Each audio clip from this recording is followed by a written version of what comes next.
From far and wide, Oilers fans, this is Dolynny TV.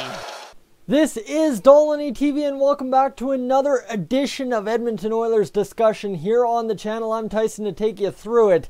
As this one, I almost feel like I'm going to reiterate a bunch of stuff I have already said in a fans should not think tanking with McDavid is acceptable. However, that argument was a lot more about tanking with McDavid. The problem is, somehow, someway, with the Oilers' current play, a lot of fans are still thinking that tanking would be the best way to go with this team this year. There's a lot of issues with tanking when it comes to this team. McDavid, I don't need to go and touch that one again because we've already done a full 10-minute video on that, and I think I over-explained myself for a very simple point of it's just stupid to think that any team should, or you should want any team to tank that has Connor McDavid on it. Anyways, besides that point, let's go over to NHL.com, Edmonton Oilers, and get us the most up-to-date standings. Right now, we sit tied for the 5th wildcard spot with 63 points, okay? Mind you, we've got 65 games played.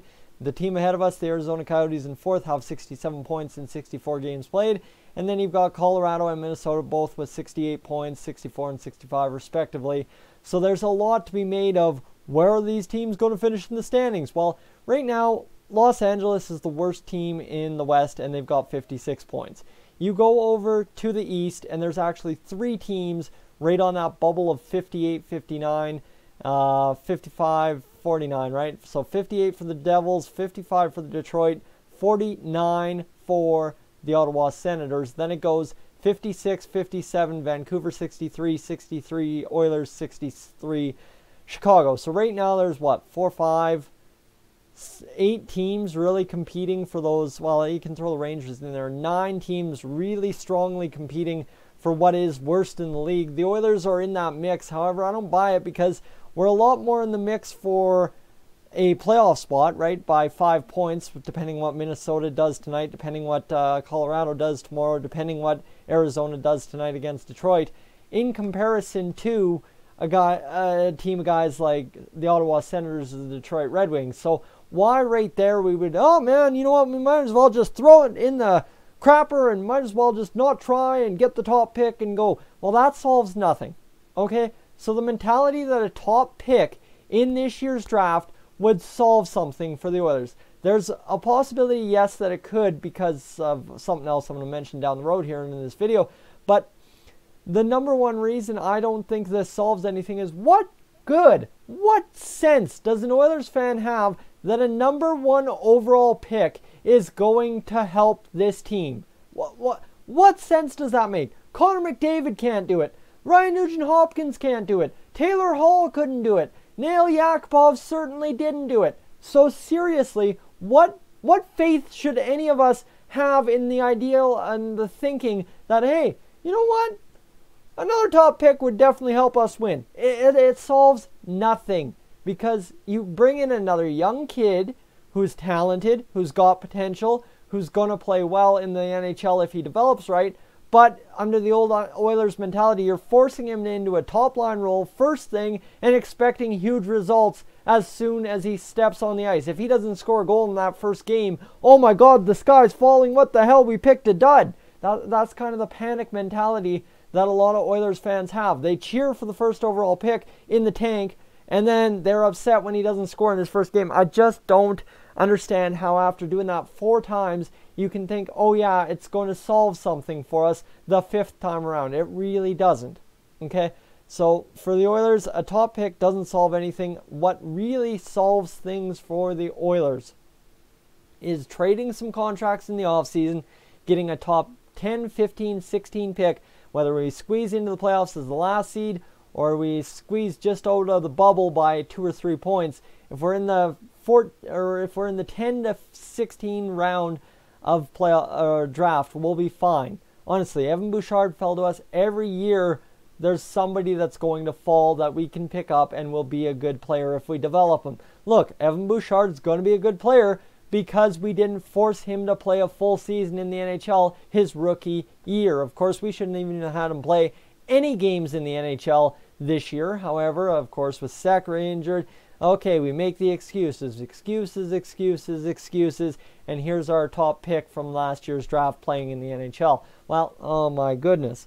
But if we get a top pick for the Oilers this year, right? If the Oilers get a top 1, 2, or 3 pick, right? Top 3, that presents itself a very, very, very good chance to get things right. Because then you can move. You can move the top pick and a Milan Lucic, or you can move a top pick and an Andre Sekera for somebody of quality, right? That top pick right there, if it's in the top 2, you're giving Kako or Hughes to somebody. Okay, I understand the Oilers mentality, or the Oilers fan mentality of wanting one of those two because they are looking dang good. However, if you are trading one of those two, if you're allowing some team to go out there and trade that pick for you, like, imagine what you can get in return. Like, it is just unreal to think that you could go out there to, I don't know, you could go to Florida, and if they're willing to blow it up and part with Aaron Ekblad, right? That's the kind of caliber guys you could get with that kind of pick, because you're trading a top pick for somebody who's going to be another top pick. So anybody, like, seriously, there is a lot of good options out there. And I don't want to name names because, I mean, I can speculate all I want, but however you break it down, for the Oilers, trading a top pick is going to result in very good things coming back to the roster. You trade out a couple bad contracts, and suddenly you are rocking, you are rolling, and you are good to go. So that's really the only possibility I'd like to see. If we end up with a top pick, I'd like to see us ship it out of town, get it gone, and get somebody of value that's NHL bona fide, NHL impact, and going to help that team next year. Now, that's to say that we get a top pick, but the real path, as I said in the McDavid video, no tanking necessary this year. We are 5 points out of a playoff spot as of the win against Columbus today, and to say that, oh, there's no hope, I don't know. I really don't buy it, because now at 63 points, our path to the playoffs is 25 points, right? 25 points. Okay, so what is that? That's 13, well, actually 12 and a half wins out of our next 17 games. Well, that's 12 wins and 5 losses.